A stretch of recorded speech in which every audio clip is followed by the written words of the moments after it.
Tennesseans have a rich and proud history, and across the state you can find museums that honor that history and the mostly larger-than-life people who made a big difference. Few, however, honor the hard-working people who were the real backbone of our state. Well, like the museum Rob Wilds found up in East Tennessee, it's a museum that celebrates the mostly female textile workers of Tennessee. So how much thought do you give your socks, huh? Well, probably not too much.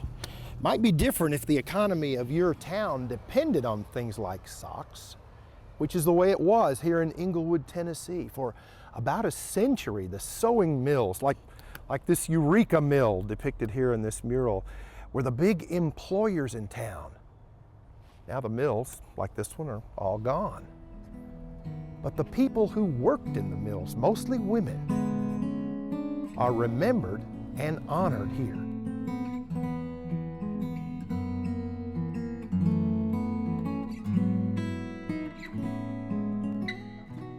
Helen Brown and Huberta Williams know just about everything in the Textile Museum in Englewood, since they and many other volunteers helped create this place as a way to help recall the people, mostly women, who labored in textile mills here. Helen Brown says the museum really began as a book. We published a book in 1993, Then and Now, Women of Englewood's Textile Mills. And it was used as a basis for the museum. We interviewed many mill workers. We had our 3 photocopying days when people brought pictures in. A museum that chronicles a way of life that began here in the late 19th century as textile mills came in.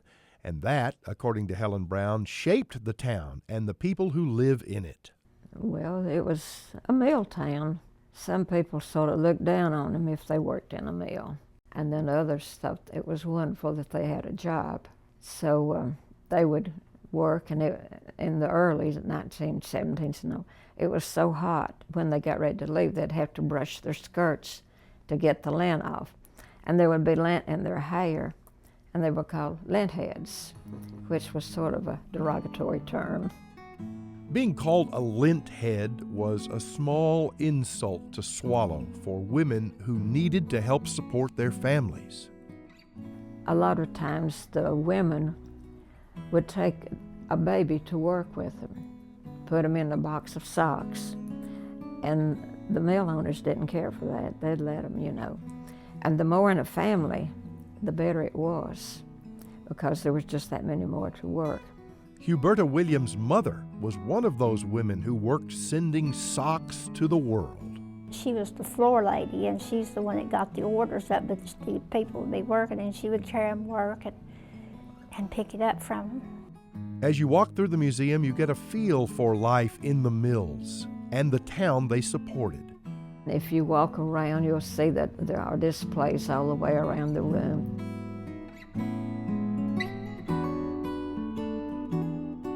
So then when the Depression came, things of course went down, the mills closed, and the men had to get out in the fields and work.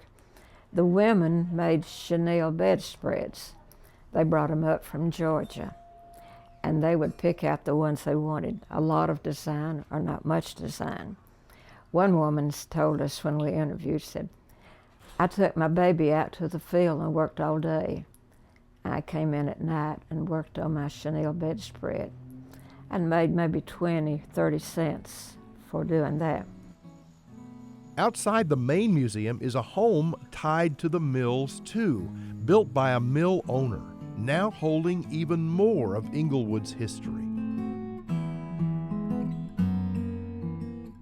We also have a war room of different kinds of uniforms. We have World War II and the Korean War, and have names up, and we have one room that's donated just to feature men from the services, and representing the Navy and and the Air Force.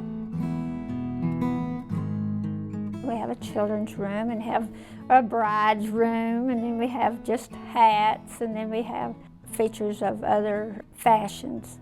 It's appropriate, of course, that fashions be on exhibit, but the Textile Museum is about more than thread and fabric.